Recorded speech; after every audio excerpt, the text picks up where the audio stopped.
It's my very sad duty to inform you that the Queen has pulled out of tomorrow's service of Thanksgiving at St Paul's Cathedral due to discomfort. Buckingham Palace made it very clear that the Queen made this decision with great reluctance, but she can no longer make the journey to attend. Her spokesman said, "The Queen greatly enjoyed today's birthday parade and flypast, but did experience some discomfort. Taking into account the journey and activity required to participate in tomorrow's national service of Thanksgiving at St Paul's Cathedral, Her Majesty with great reluctance has concluded that she will not attend.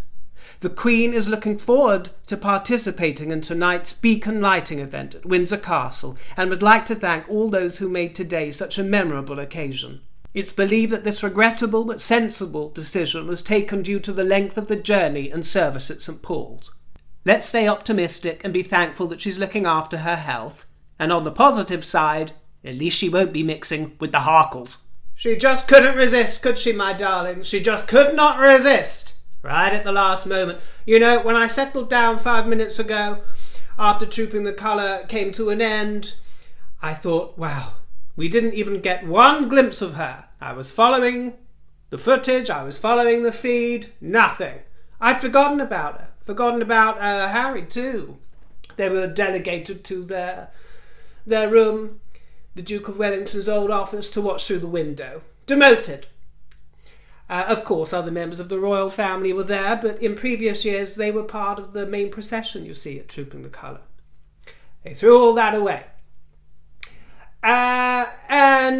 Yes, just as I sit down to record, I check online, and there she is. Peekaboo! Peekaboo! Happy families!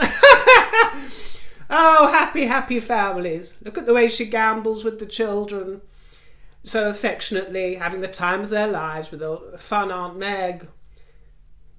Too tender of year, aren't they, to understand the damage that she wrought upon their family. Or tried to wrought. Time will tell. The great healer of time will tell, my dear. To be quite honest, they should have drew back, stayed well in the wings, not come up to the window and used binoculars or watched it on the telly, something like that. Stay away.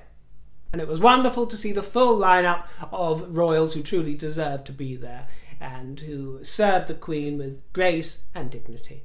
But aside from their very minor presence, what a wonderful morning it's been, and the sun has been shining. This is what I was so nervous about. To be honest, I was nervous about a few things today. I was nervous about the weather. I was nervous about any acts of terrorism that might take place. Terrorism and also disturbances from the mentally disturbed, because they constantly are a threat to the royal family at these sort of occasions. And in fact, there was some little squabble, I'm sure you might have seen, when some chaps broke free from the crowd when Trooping the Colour began, and they were wrestled to the ground by our brave police. And troublemakers, by the look of it. I don't know if they were protesting something or if they were just drunkards and sops. But honestly, this is a family event. Really? You really want to make everybody afraid? This kind of thing? Anyway, they were dealt with in a very English fashion, my dear, and carted off. Hopefully to the Tower. Off with their heads, as far as I am concerned. Or lock them up and throw the key into the Thames, into the murky waters of the Thames.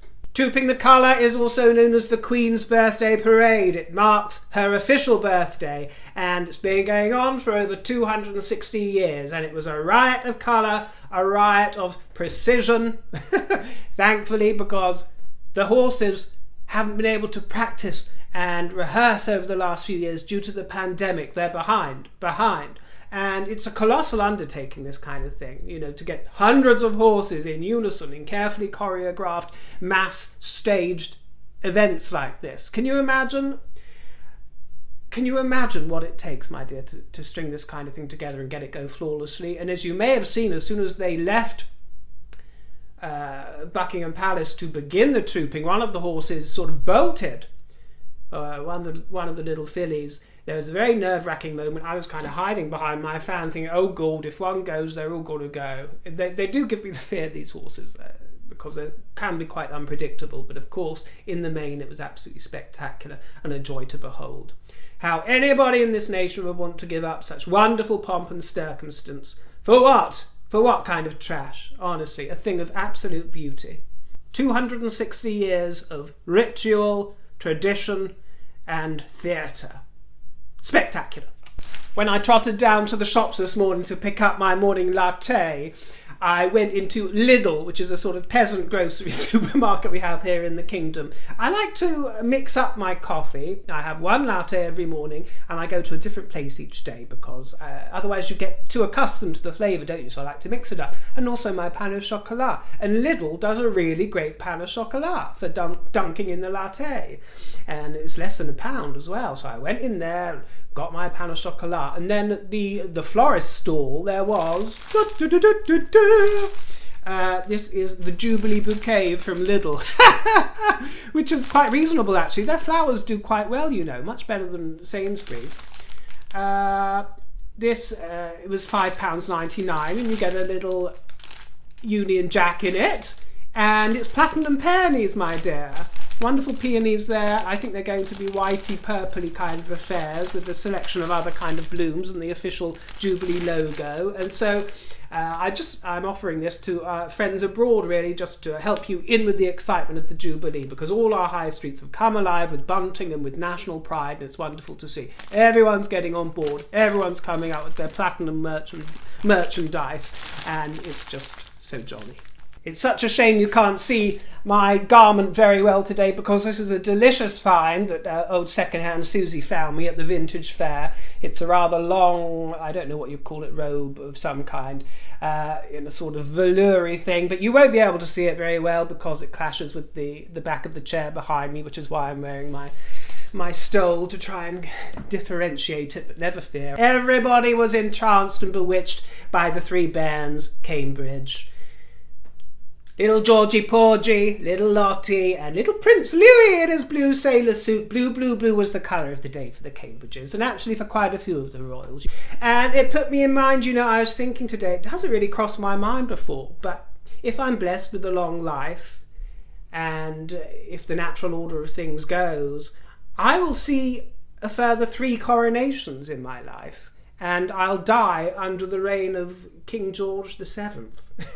And it really struck me today, looking at this little bairn, you know, who was enjoying the parade, his first Jubilee, obviously, as he's coming up. You know, it was quite a peculiar thought to think that if I'm blessed with that long life, then I'll die under his reign, this little chap. And also that I'll see 3 coronations, because my whole life has been under the embrace of Her Majesty. Same goes for all my existing immediate family. I mean, it's just, you know, she has one foot here in the modern age and one back in sort of pre-war Britain. So, or just post-war if you're talking about her queenship. So, highly peculiar times lie ahead for all of us in this changing world, but also it's quite thrilling. I suppose you could say the little screwed up faces of the children squinting in the sun, kind of looking around with astonishment, has a certain amount of cuteness to it. Personally, I think they could be trained to behave a little more regally when on open carriage. Although, you know, it makes for some fun photographs. I understand they're children, dear, but, you know, I'm used to the likes of Elizabeth and Margaret Rose being very well behaved in these circumstances, and I do expect a little bit more from the royal children, but, of course, that could just be the fact that I'm rather stuffy. So he was the most formally dressed of the 3, in a navy blue jacket and a tie in kingfisher blue. Little Lottie in a simple dress of cornflower blue, and Louis in his blue sailor suit made up the trio of little imps, although they're already saying that little Prince Louis stole the show. No, not you, Meg. Prince Louis stole the show with his little display, covering those ears when the flypast took place. Little lovable imps, I thought they looked like, curious about the world, eyes startled at what's going on in the great crowds. Actually, some conversation was caught by those lip readers. Little George apparently said to Catherine, "Wow, this is great!" And Kate said, "This is wonderful, look at all these people." And little Charlotte said, "Wow." And George said, "Mama, where does this stop?" Catherine was a summer dream in McQueen, in a dress we've seen her wear before, with sharp lapels, a fit and flare silhouette, and a sapphire necklace. Our Queen-in-Waiting, the Duchess of Cornwall, shared that carriage, and she wore a Bruce Oldfield dress in a summery pale blue with ribbony stripes, a blue wide-brimmed hat, pearl drop earrings, and one of her favourites, a 4-strand pearl necklace. She also had a tartan blankie over her knees, I noticed at some points, just like mine. 3 members of the family represented the Queen and rode on horseback. Of course, there was Prince Charles, who rode a horse called Derby, and as Colonel of the Welsh Guards he wore a scarlet tunic and a bearskin with the green thistle sash, and Big Willie, as Colonel of the Irish Guards, rode a horse called George, rather like his son, and also a bearskin and a sword with the garter collar and that green thistle sash. Anne, the Princess Royal, did the Queen very proud, riding a horse with the name of Sir John. In her capacity as Colonel of the Blues and Royals, she wore full ceremonial garb, and also a bicorn hat with a red plume. The Duke of Kent, in his immaculate service, represented as Colonel of the Scots Guards, and we saw him in a Scots Guards tunic and a forage cap. The second barouche carriage featured the Wessex clan, and we saw the Earl of Wessex looking sublime, absolutely sublime, with his charming companion, the Countess of Wessex. Little Lady Lulu was perfectly serene in that charming hat, and she's entirely gracious, especially with the crowds, and little Viscount Severn as well is coming along. The third carriage, the Balmoral landau, carried the Duke of Gloucester, the Duchess of Gloucester, and also Vice Admiral Sir Timothy Lawrence. Hate to think what poor Prince Andrew was up to, probably crying somewhere, or languishing on a sofa watching it on the telly. Very sad, very sad. And of course we saw Her Majesty take the royal salute on the balcony at Buckingham Palace. This tiny little pale blue dot in the distance. She seems to be running with a pale blue platinum theme. She wore a similar hue at the Royal, what's it called, the Royal Windsor Horse Show, and a similar sort of blue-toned dove blue platinum affair that she also wore in a recent official photograph that was released on Wednesday. Lovely, lovely outfit.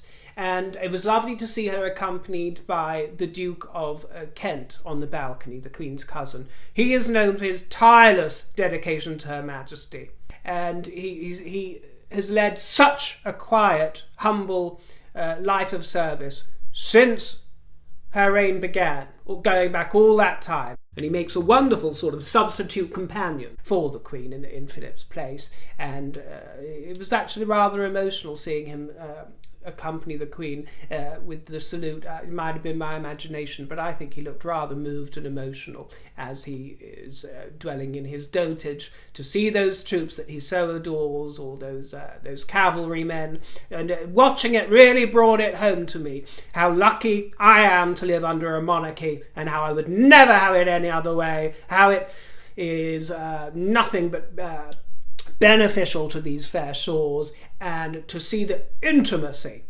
during this trooping the colour, the intimacy between sovereign and her men. And I bring men and women into the equation. I just round them up and call them men, as in mankind. I'm not into all this people kind or whatever. So let's not get politically correct. You know what I mean, men and women.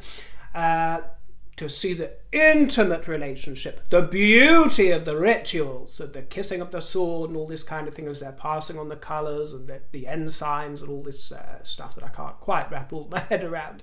But she is there, the Queen is there to inspect her beloved troops, and it was very moving to hear some of the commentary from the infantrymen and all of her regiments. And the relationship is very unique, and it just lasts. It transcends anything that any kind of relationship some kind of prime minister or politician has with their men.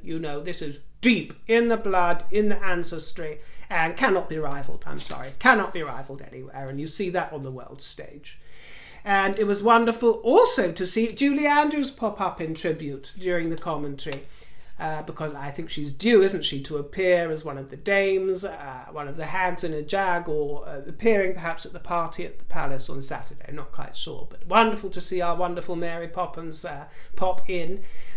She still lives and breathes like the Queen, and she said, she sang also for the Queen's father, didn't she, when she was a child? I played you that clip before, but she said, "You pledged yourself in service to the people of Britain and the Commonwealth, and I feel that in all the years since, you have never betrayed that promise."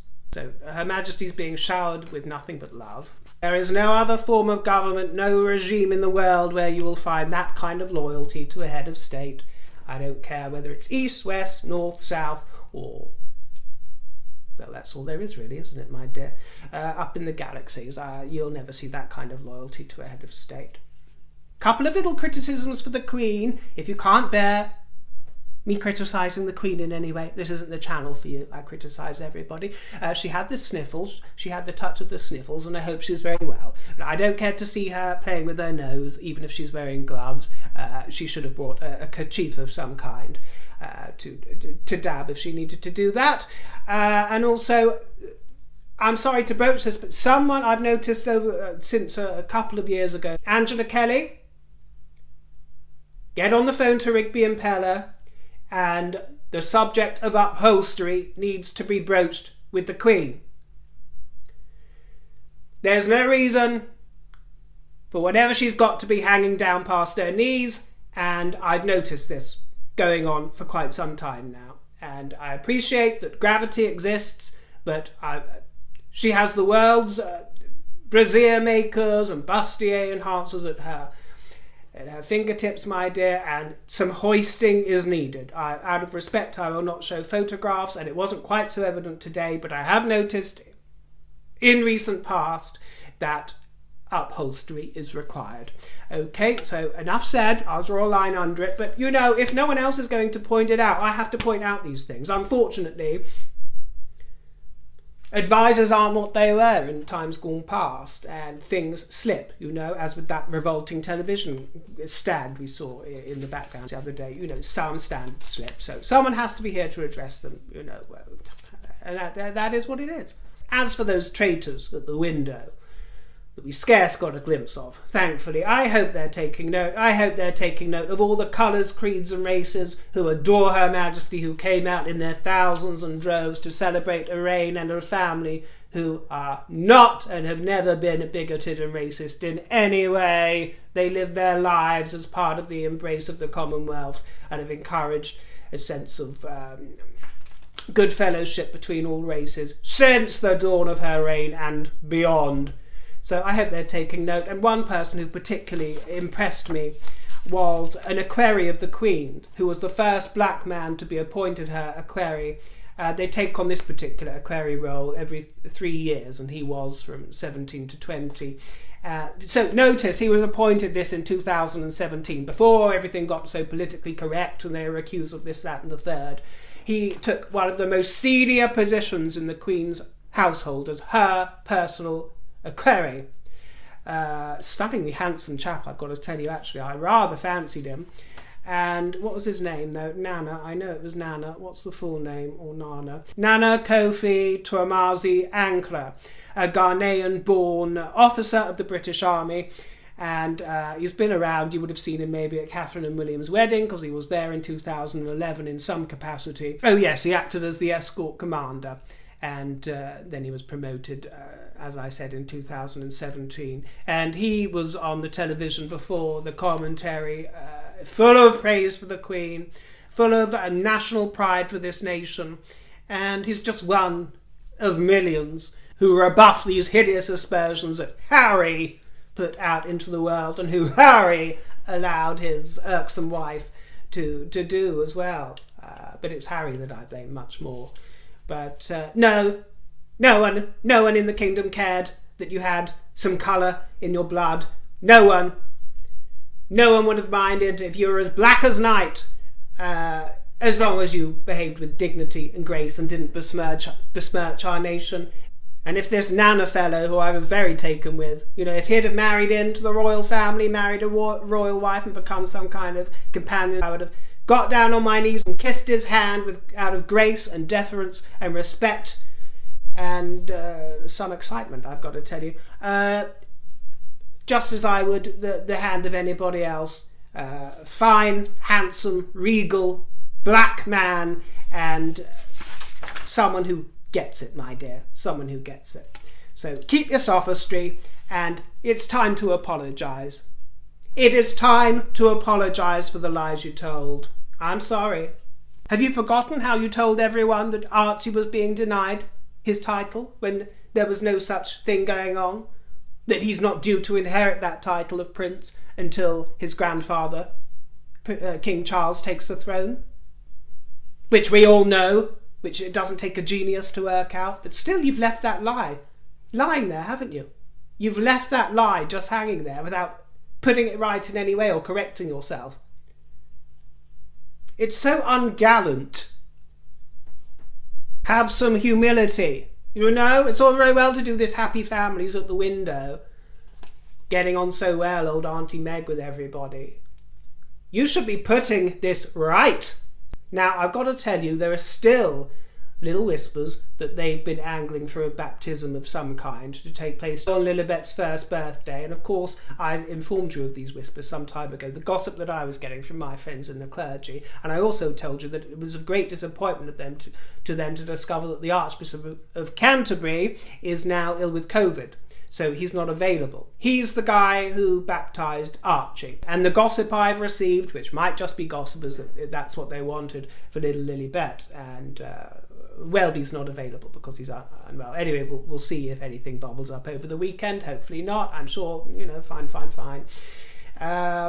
Because I don't care if she gets baptised, that's fine, but I just don't really want all the publicity emerging over Jubilee weekend. That's my only objection, my only main objection to that. But this Welby, I told you the other day he's not my cup of tea. He interferes a bit too much. He really put his foot in it this week because he was asked about Prince Andrew in an interview. And he should have just kept his trap shut. Whatever your feelings about Prince Andrew. But he was asked about this. Apparently it was on the subject of forgiveness. And I've spoken to you recently about how I very much believe in forgiveness. So I'm not averting from that. But he said, now with Prince Andrew, I think we all have to step back a bit. He's seeking to make amends.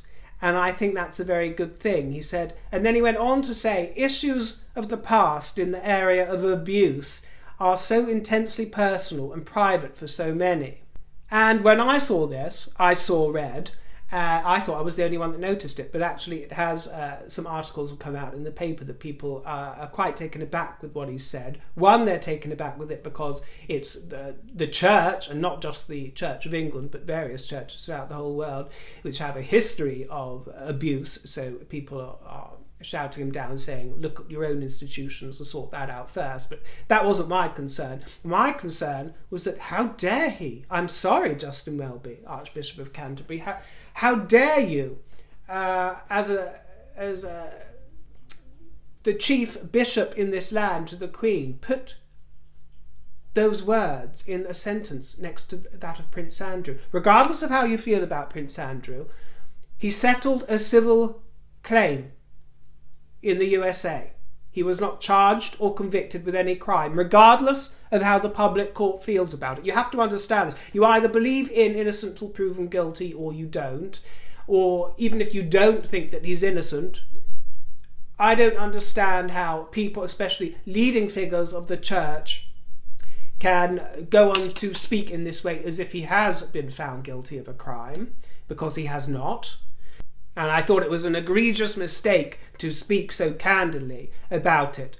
And he took some abuse for this, and then he came out with a statement, which I also didn't think was regal of him. He should know to keep his trap shut once the damage is done, because he didn't apologise. He said a spokesman suggested that he was just speaking about forgiveness generally. These are complex issues that are difficult to address in a short media interview, and I hope they do not distract from this week's Jubilee celebrations. Well, I'm sorry. You should be media savvy enough by now to know that that was a no-no, that you should not have been stringing in words like making amends as if you're speaking on his behalf. Because once you tell the world that he's making amends. You're telling the world that you're into some kind of confidence with Prince Andrew, that he wants to make up for some kind of wrongdoing.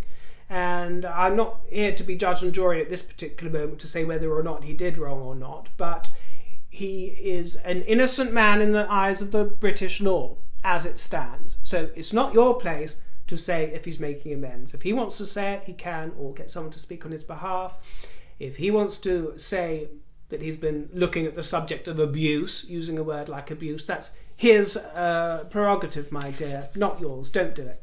Good friend of Prince Philip, Giles Brandreth, and the wonderful Joanna Lumley, they held a celebration lunch the other day, a Greek-themed lunch around the table that Prince Philip was born on, because he was born on a dining table in 1921. That's put some visions in your mind, hasn't it? If ever you've seen his mother, Princess Alice of Battenberg. Yes, she gave birth on the dining table. And he was always rather put off, because apparently the rumour was that he was born on the kitchen table, and he always wanted to put people right and say it was not a kitchen table.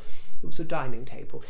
So they organised a wonderful Greek-themed lunch around there. This lunch had been planned for his 100th birthday, but of course was put off after he died. It was postponed.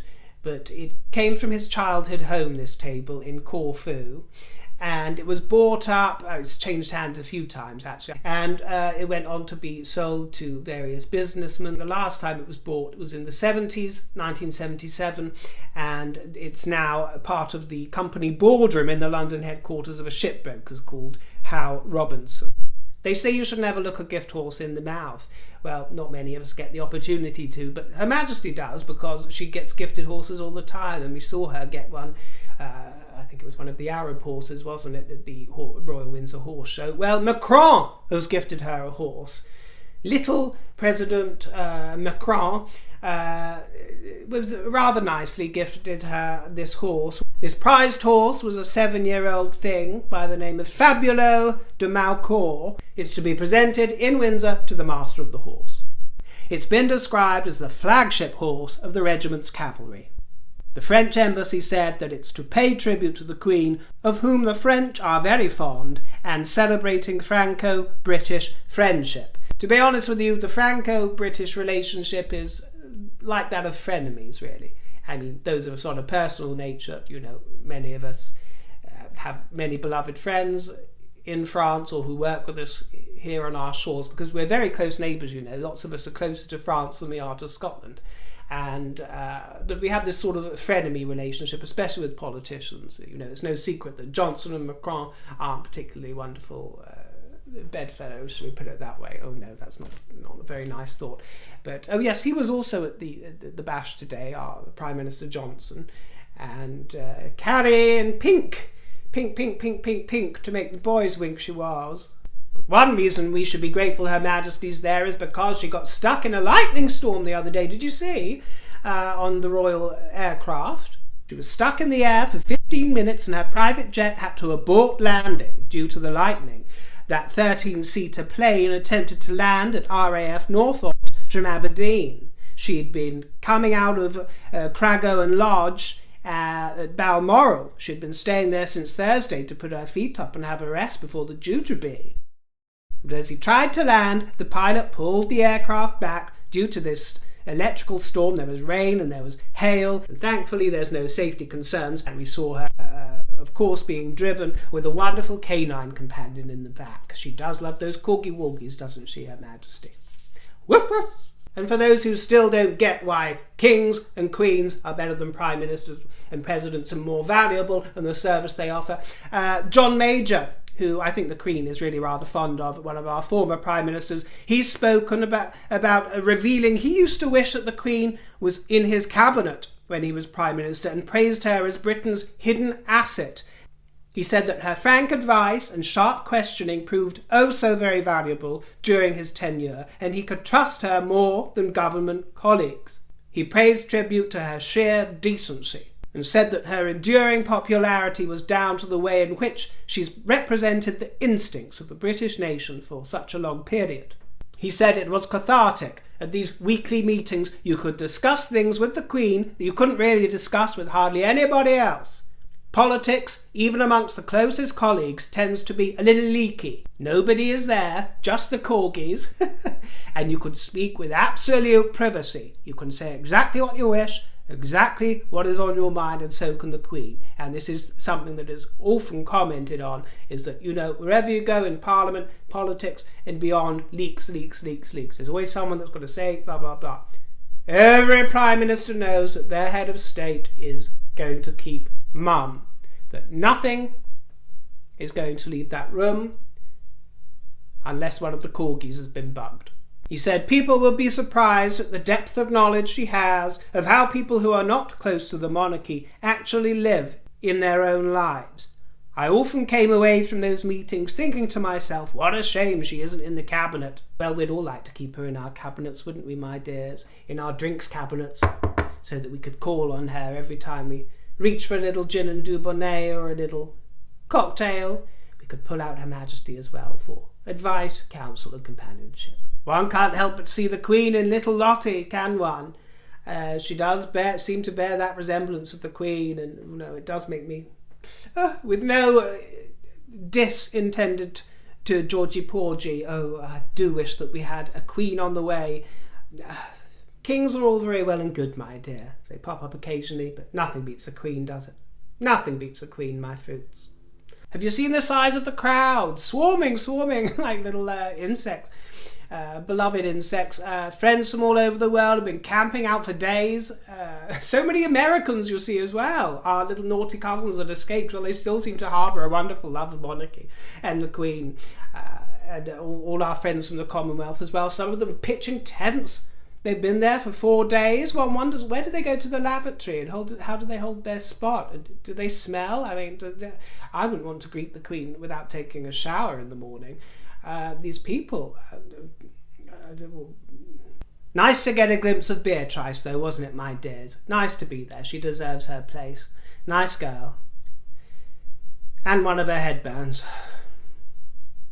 Well, let's see how things go tomorrow. We've got the old service at St Paul's, haven't we? Let's see if they behave themselves. Let's see if they keep some kind of restrained dignity instead of pulling any stunts and tricks. And let's see if we can try and avoid the way that buzz around the honeypot that you get when you know that they're looking for attention and looking to associate themselves with the Queen Bee. No, you're not really welcome in that hive anymore. I'm sure within the confines of the royal family, they're very welcoming to you because they're gracious. Very gracious, forgiving family. But as for the nation as a whole, you're not welcome. I hope you got to watch Trooping the Colour online. I hope you're enjoying the beginning of this Platinum celebration weekend, and I thank you so very much for joining me in today's broadcast. Thank you, dears. And if you'd like to buy me a platinum pastry, my tip jar is in the description box below. And I can stuff my face, can't I, in the morning? Anyway, I'll speak to you soon, my treasures. And if you can't be good, be wicked. Love you.